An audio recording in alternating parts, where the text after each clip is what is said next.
So welcome back to India as part of travels around my bedroom for number 20, I think now. Oh my God. Okay, so I promised that I was going to tell you about the story of this sari. So when we arrived in India, one of the best surprises that I had was the fact that we had been invited to a wedding. And I didn't want to show up with Western clothes. On top of it, I had a rucksack, so I had no nice clothes. And also, I had no style at the time, and I certainly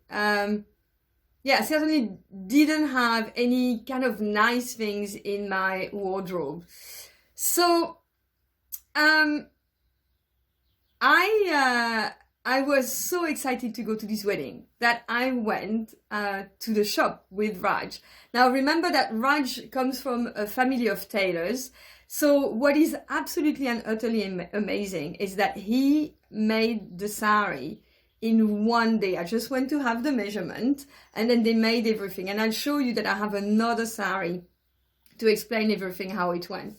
So actually, I want to show you the other sari that I have. It's a black one. So this is the top. This is how it's done, like this, and then like that. Now, I don't know if you have guessed, but this is this is much bigger than what I am now, and that's because I had this made when I was actually 3 stones or 21 kilos bigger than what I am today. So I'm actually all pinned up. So I don't know that I can wear this. I'll put it like this because I want to show you. Just let me check. I want to give you an idea of what. So it's pinned like this. Huh? It's got a little thing like that. Oh, that's not the right one. It's like this, yeah. So sorry if it's not. But that's, and then if it's pinned like that, that's kind of all, and I'm wearing something, but all the weight, yes, that I maybe this way is better.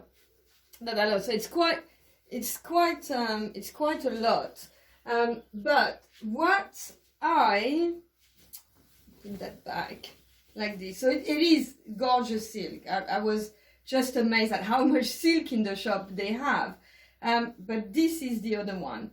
So now it's a sari that's it's a cheated kind of sari in the way that the sari is already made. The skirt is already made. I want to show you how it's done. Yes. So you make the skirt, and you get into the skirt, and then you tie the skirt like this here. Yes. It's got a clip here. And when that's done and you're inside, you take the sari and you turn it once around you. So I'll do it to show you. I haven't rehearsed that. Sorry. And then you put it like this over yourself. Yes. So it is silk and it's very slippery. So that's why a cotton sari will be much easier to wear. But you can actually see how beautiful this is. So what I did this morning when I woke up and decided to do something on India, 1 second, here we are, is that I contacted Raj and his wife. So we actually haven't seen each other in years. Yes, I think we haven't seen each other in about 20 years. But when you make friendships, those friendships, they usually last forever, at least the ones that I make. And I sent Raj and Madhu on a mission to find pictures, and this is what they have. So it's a picture that I never saw before, and here this is me. Now you can see that I look nothing like what I am now, apart from the French. But this is me in the shop trying the saris, and I had such a lot of fun. It was absolutely amazing. So we went to this wedding And again, like I had never seen this before. It's about 250 people. We were the only white people there. Oh, and my God, I forgot the shoes. Of course, I had no shoes. I only had hiking boots. And I couldn't show up wearing this, yes, with hiking boots. So what I did was we went to a children's shoe shop. I usually get a lot of my shoes like this. And we bought these pink Barbie flat shoes because I actually really don't wear much heels. I certainly wouldn't have worn heels at that time. So that made everyone laugh, my little Barbie pink shoes. Felt like Dora the Explorer.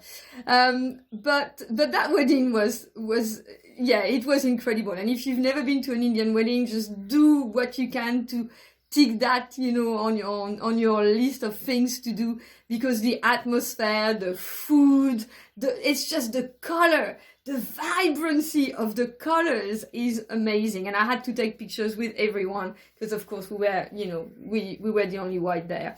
And talking about being the only white there, so the wedding was after New Year.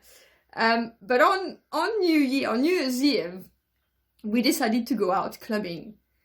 And it was just so funny because I will never forget when we opened the door of the club and everyone was dancing and having a great time.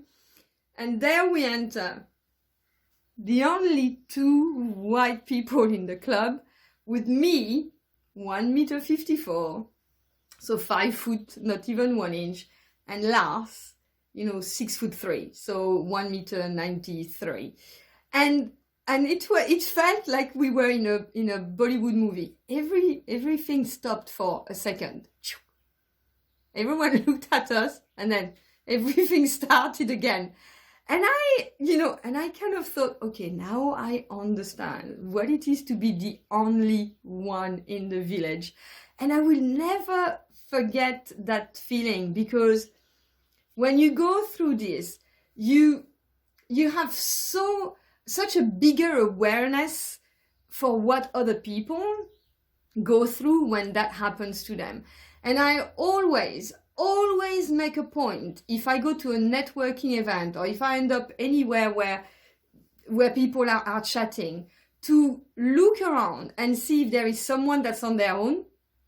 And I always do a beeline for that person and speak to them, because it always brings me back to the emotion of being at that time in that place. Not that it was unpleasant, but because I dance, so I don't care, but I can imagine how it feels like when you are on your own somewhere and you know no one. So that experience is something that really, really touched me. And we went traveling with Raj. And my God, I have never, ever been frustrated like that in my entire life. I had never been, because I'm guess we could say a bit of a control freak. And I like to have everything organized and confirmed. And with Raj, it's not like that. And, and the thing about this, the tilting of the head in India. Oh, but it's going to work like this. I can't do it. But it's so funny. And I remember that day. So we did the triangle, the golden triangle, the Jaipur, Depu and Agra.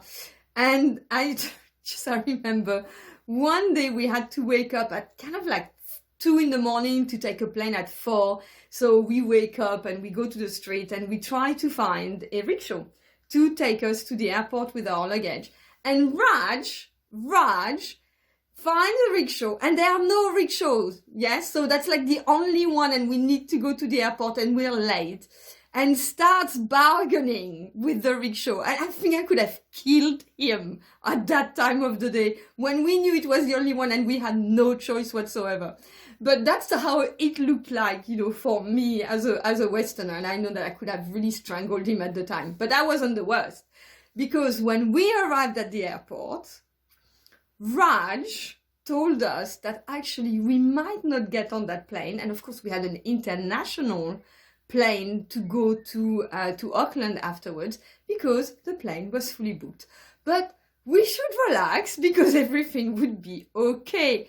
And I can tell you, I felt like this inside. But of course, Raj was right, and he did his best, and everything was okay. But that really makes you think about, this concept of control, not letting go, and just trusting the universe, which of course I had no concept of at the time. So yeah, I've got so much more to say. But one thing, please, that was really hilarious when we went to Jaipur. We took a guided tour, and Jaipur is is known as the Pink City, but our guide could not pronounce a s, and it always was a sh. So the whole thing was like, welcome. I can't do anything but welcome to the Pink City. The Pink City is very beautiful. It is very nice. And it was just 2 hours of complete and utter laughter. I could have peed in my pants. So there you are. There's so much to say, but I really wanted to actually finish this with a massive thank you to my friends who made this amazing yet frustrating trip happen. And one other thing is control. As I said, I like to plan everything, but what if, and I've learned not to plan everything, but what have you, and I would love to know that, what have you decided to let go of, to not have any control of when you go on holiday or in your life? I would love to know. Oh, and before I leave you, I told you yesterday that I would tell you which decision I think determined my life for a long time. And that's a decision that I took when I was 10 years old. And it was a decision to choose to learn German as a first foreign language, which then meant that I was with the best students for 4 years in France. And that really was, I was going to say, the saving of me, because I didn't come from a family where we read books. But to be surrounded by people whose parents were teachers and who were very, very high academic achievers really opened the world to me, actually, and made me what I am. So that was a decision I took at a very, very early age. But it also helped me learn more languages, because when you know German, you pretty much can learn every other language. So I wanted to share that with you. I know this has been long, and I'd love to actually share in the video that I will do for tomorrow what and where I let go of control, which means that I now know, which I didn't know when I started this video, which country I will talk to you about tomorrow.